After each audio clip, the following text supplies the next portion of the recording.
Ignacio e Índio Ramírez acionam o Bahia na justiça. Vamos ver aqui os valores e os motivos desses pedidos dos ex-atletas tricolores. Resumo de informações, aparição de Belintani e coletiva de Vitor Jacaré. Começando com a informação referente ao treino. O Bahia finalizou a preparação para a partida de amanhã contra o Itabuna pela semifinal, jogo de volta do Campeonato Baiano 2023. Jacaré foi o entrevistado do dia lá no CT Evaristo de Macedo. Entrevista coletiva do atacante Vitor Jacaré. Primeira pergunta de João Leiro. Jacaré, você já atuou como ponta no Bahia pelos dois lados do campo, mas gostaria de saber qual lado de sua preferência. Lado esquerdo, puxando para dentro, ou lado direito, ficando espetado mais próximo à linha lateral? Todo mundo sabe da minha preferência desde o ano passado, que é jogar pelo lado esquerdo, puxando para dentro, onde tem mais características de chute, mas também atuo no lado direito da mesma forma. Eu quero saber se eu estou dentro de campo ajudando o Bahia a conquistar os triunfos e dando minha vida pelo time. Ivan Dias pergunta, Renato Paiva tem batido na tecla da falta de treino para fazer o time evoluir no modelo de jogo. Tem sido mais difícil que esperado para vocês assimilar as ideias do treinador? Sim, como vocês mesmos estão vendo, a gente fez agora no último 3 viagens cansativas, sem tempo para treinar. Eu acho que complica um pouco para entender a logística do treinador neste campo, do mister, mas a gente tem que estar focado para esse jogo decisivo e superar esses obstáculos que estão por vir. Sival Anjos e Flávio Gomes fazem uma pergunta parecida. O time está tendo péssimos resultados. Foi eliminado da Copa do Nordeste. O que fazer para conseguir classificação no Campeonato Baiano e seguir em frente na Copa do Brasil? Como está o clima? Eu acho que nosso clima tá bom. A gente sabe que a gente tem que melhorar muito. A gente se cobra isso dia a dia no treinamento. Mas o clima nosso é um clima agradável e eu tenho certeza que nesse jogo agora da volta, da semifinal, a gente vai fazer um bom jogo e vai sair de lá com a classificação para a final. E sobre a Copa do Nordeste, infelizmente, é uma coisa que acontece no futebol. A gente deu muito vacilos nos jogos da Copa do Nordeste, mas ao contrário disso, no Baiano a gente foi o primeiro colocado com um número diferente para o segundo, número de pontos diferente para o segundo colocado. Reginaldo Lima e Deli Machado fazem perguntas parecidas. Jacaré, o Bahia não inspira confiança e tem dificuldades mesmo quando atua contra equipes que não figuram em divisões no cenário nacional. Diante disso, como convencer o torcedor a acreditar numa classificação contra o Itabuna e o que eles podem esperar no restante do ano? Cara, a gente fez vários jogos fora de casa, em estádios irregulares. A gente sente muito isso também, acaba atrapalhando um pouco do nosso trabalho.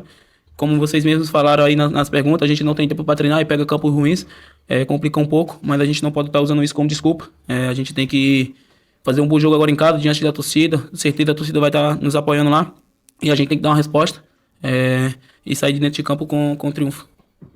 Ulisses Gama e Santiago Oliveira. Jacaré, a equipe do Bahia parece cair de rendimento a cada partida. O que está acontecendo? O grupo não consegue responder ao que o técnico pede em campo?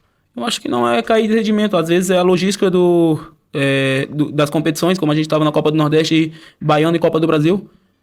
A gente está sem tempo para treinar as ideias de jogo do professor, mas a gente tem que focar agora na semifinal para que a gente possa ir para a final da competição e quem sabe ser campeão. Por fim, Lucas César e Samara Figueiredo. No sábado, haverá um protesto da torcida do lado de fora da Fonte Nova. Como encarar uma decisão sabendo da insatisfação da torcida com os resultados dos últimos jogos? Isso aumenta a responsabilidade para mudar a chave e avançar no Baianão? Eu acho que não aumenta a nossa responsabilidade. Eu acho que todo mundo vem pra cá sabendo da responsabilidade que tem, que é estar no Bahia, que é uma equipe grande, uma equipe que gosta de chegar nas competições, brigar pelo título. Mas eu também concordo com o protesto da torcida, faz parte, torcedor. Mas eu acho que a gente tem que se fechar aqui dentro, a gente jogador, comissão, diretoria, focar para que nada que venha de fora possa nos atrapalhar e sim somar para que a gente possa fazer uma grande atuação na Fonte Nova, sábado, 4 horas da tarde.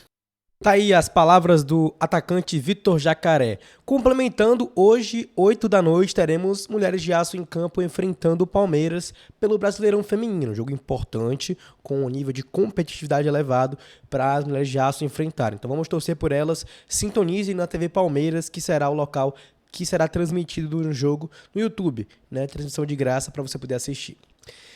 Copa do Brasil conhece seus 32 times que vão avançar para a terceira fase e que estão divididos em 2 potes para o sorteio, né? O Bahia pode pegar o CRB, o CSA, o Náutico, o Remo, Tombense, Brasil de Pelotas, Paysandu, Ituano, Botafogo, Volta Redonda, Ipiranga, Nova Iguaçu, Maringá, né? O Águia de Marabá, Sport e ABC. São as equipes que podem ser os nossos adversários na próxima fase da Copa do Brasil, jogos de ida e volta. Tricolor de Aço está no pote 1, por estar melhor ranqueado e, é claro, por ter avançado contra a equipe do Camboriú. O presidente do Bahia, Guilherme Belintani, apareceu, não para falar da atual fase do time, mas sobre a sua representatividade na Libra, inclusive alfinetando a Liga Forte Futebol com relação à revolução, a uma, enfim, evolução que está sendo proposto entre ambas as ligas. Rodrigo Capello trouxe esse resumo lá ao vivo no Redação Sport TV. A revolução no futebol brasileiro não vai acontecer.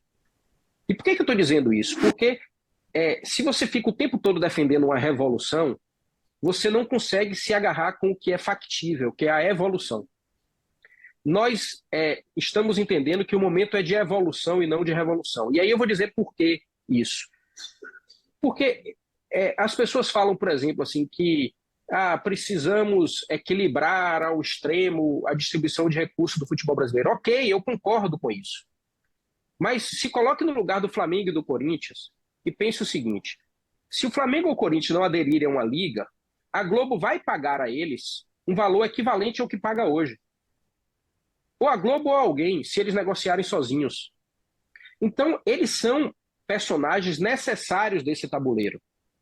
Agora, se a gente diz Flamengo, Corinthians, vamos nos organizar a ponto de todo mundo ganhar mais e de gradativamente, a partir de determinada circunstância, a gente encurtar essa diferença, que é o que a Libra tem feito, a gente está falando de uma evolução. Mas se a gente quer fazer a revolução, entendendo que de uma hora para outra, a gente vai fazer aqui como se fosse um grande Robin Hood e a gente vai mudar o futebol brasileiro, me parece que esse é um discurso mais fantasioso do que realista. Muito bem, só para a gente entender melhor o contexto, né, o que está em discussão é a divisão do dinheiro dos direitos de transmissão no Campeonato Brasileiro. Hoje, esses direitos eles geram mais ou menos uns 2 bilhões de reais. Então, o que a Libra está dizendo é que eles querem equilibrar a distribuição entre os clubes, sim, mas eles propõem um período de transição no qual, se a receita ela continuar em 2 bilhões, aqueles clubes que têm mínimos garantidos, especialmente no pay-per-view, Corinthians e Flamengo, eles vão continuar ganhando exatamente o que já ganham e os outros vão dividir o risco. Agora, eles contam com um aumento de receitas, eles contam que essa receita vai passar de 2 bilhões para 2,7, para 3, para 4, e à medida que a receita aumenta, aí Corinthians e Flamengo eles vão ganhar proporcionalmente menos, enquanto os outros vão aumentar e vão equilibrar. Esse é o discurso que foi adotado pela Libra, pelo Belintani, e ele chama isso de evolução. Ele está dizendo que eles propõem fazer uma evolução do futebol brasileiro e não uma revolução, que é o que está pedindo o Forte Futebol. Então tá aí, né, a explicação do Rodrigo Capello sobre essa aspa do presidente Guilherme Belintani, né? Eu esperava que ele aparecesse para poder falar sobre esse momento do Bahia, já que ele é o presidente do clube, apesar do Bahia já ter publicado o seu CNPJ de SAF e está na etapa final para o closing, para a transição para o City Football Group. Então, é importante ele aparecer para falar sobre o atual momento da equipe. Além disso, para finalizar, Ignácio e Índio Ramírez acionaram o Bahia na Justiça do Trabalho. Ignácio pedindo R$410 mil, 557,40 centavos, né, valores referentes às férias, 13º, FGTS e multas. O Ramírez pede R$534 mil, valores referentes também a salário, 13º, férias, FGTS e multas, como apurou o Ulisses Gama, do Bahia Notícias e também do canal Extracampo, informação que ele acabou apurando e trazendo no dia de hoje, tá? Aguardemos a cena dos próximos capítulos se o Bahia realizará algum acordo com os atletas citados. Um abraço para vocês, esse foi o Resumão de Informações e até o próximo vídeo aqui no canal.